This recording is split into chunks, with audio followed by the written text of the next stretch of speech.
Hello and welcome, it's Chris from Christopher Hold Training. Welcome to part 3 of how to overcome lower back pain, the importance of exercise. Now in parts 1 and 2 I talked about optimal loading and the benefits it has on the healing process.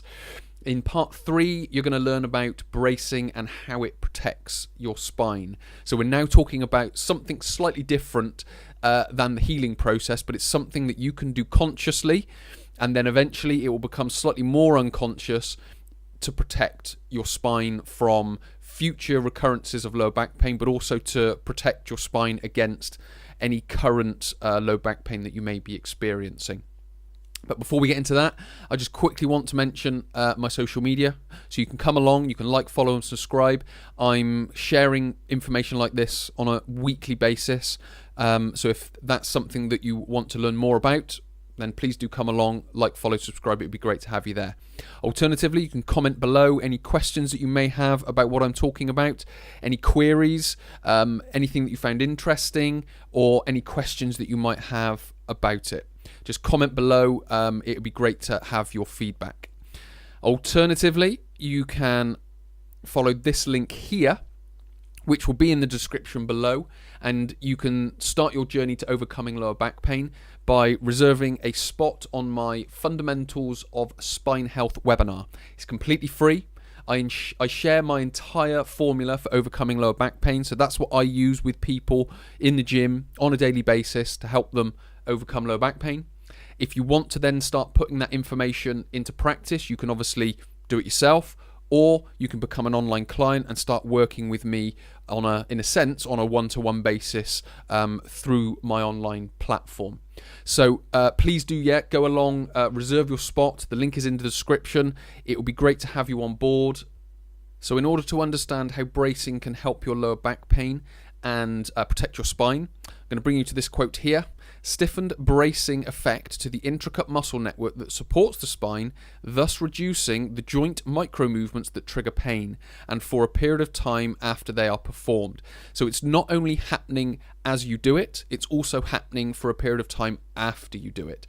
So using exercise as a means to the end of engaging those muscles that give that bracing effect to the intricate muscle network, which I'm going to describe in a second, will help support your spine at the time and for a period of time afterward.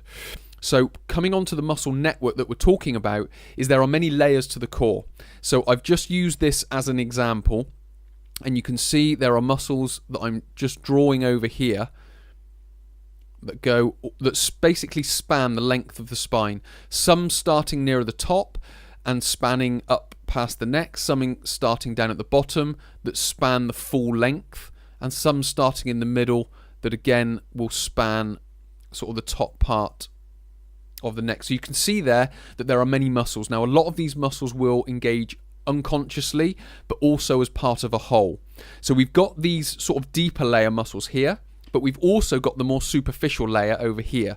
So these are the muscles that you'll tend to recognize. So you've got the rectus abdominis through here, you've got the obliques sort of that go diagonally up the side, you've got the lats that come across the major part of the back, you've also got the trapezius which comes up through the upper back, and then you've got many other muscles that sort of sit in here, most notably the quadratus lumborum or QL, that will work to help stabilize the spine.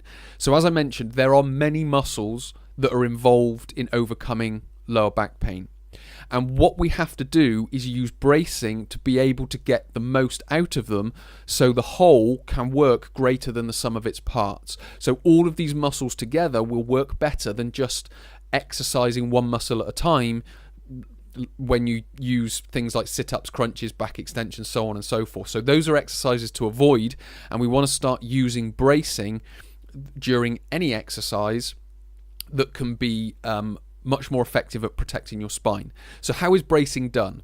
Well, it's done correctly as a balanced stiffening of the entire musculature. So abdominals, obliques, latissimus dorsi, trapezius, so all those different muscles that we need to think about engaging.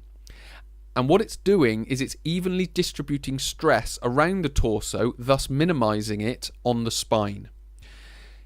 And if you have muscle imbalance or only choose to activate few muscles, like in sit-ups and crunches and things like that, or during a technique called hollowing, you add unnecessary stress to the spine, because what it's doing is it's not spreading the load all the way around the torso, it's spreading the load within specific areas or specific muscles, I should say, due to the nature of the exercise, the hollowing or the exercise sit-ups and crunches that you're performing.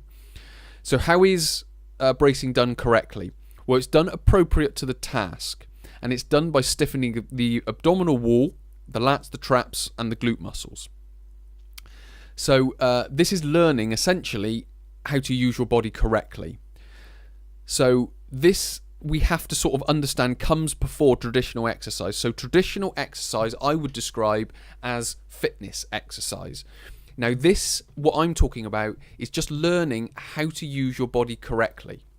So many people think when they're injured, they need to go to a physio to reduce their pain and then start exercise again. Or if you don't go back to exercise, you just go back to normal life. So what that basically means is they go to a physio, reduce the pain, and then they either just go back to life as normal, or they go back to their normal fitness exercise. But going back to what you were doing normally, either the fitness exercise or just everyday life, that created the problem in the first place. What reduces lower back pain is using your body correctly, and that is done through the exercise that I'm teaching in the webinar and during my online coaching in the gym and trying to describe during this tutorial. So let me give you an example. I work with people every day with lower back pain. So people come to me regularly, they want to overcome their lower back pain. Sometimes a physio will tell them not to do lifting from the floor, for example, which is an exercise called the deadlift. But when they go into everyday life, they are allowed to lift their washing basket from the floor. Now, it's the same movement. Now, if you have lower back pain, you should be learning how to deadlift. Now, again, it has to be appropriate to any task that you're doing. So if it's a washing basket, it might not be that heavy. But if it's a shopping bag, it might be a little bit heavier. If it's part of your job to lift things, then again, it's going to be a little bit heavier again. So essentially, they are the same movement.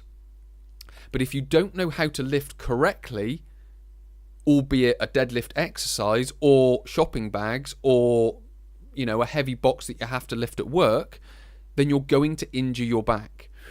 Now, because people say to me, I was lifting up a washing basket from the floor and I hurt my back, again, they think it's that specific task that did it. But it's not that specific task that created the problem. It's the fact that you were doing that movement incorrectly that created the problem. So it's not about what you're doing, it's about how you're doing it. So we have to remember that we can use exercise as a means of learning how to use our body correctly. And that's what bracing does. So when we go into the deadlift movement, i.e. lifting something from the floor, we need to go into the position, we need to brace, so we need to brace the abdominals, the lats, the traps, the glutes, in order to be able to distribute all of the load around the core evenly, so we can then protect our spine most effectively. And this is the cornerstone of my personal training and my online training. It's teaching people how to exercise correctly. Because what many people do is they're told to go and exercise and they just jump straight into exercise and start doing fitness exercise without learning how to use their body correctly, which will protect your body from lower back pain. And in these lower back pain programs, I'm teaching you exercise and movement that reduces your lower back pain. So to summarize, number one, learn how to brace. So if you don't come on the webinar, if you don't come on online training, learn to brace. Learn to do it appropriate to the task in hand. So if you're lifting a washing basket, brace lightly. If you're lifting a heavy box, brace a little bit heavier. If you're doing heavy lifting in the gym, brace a bit heavier again. Because this is protecting your spine and it's helping you use your body correctly.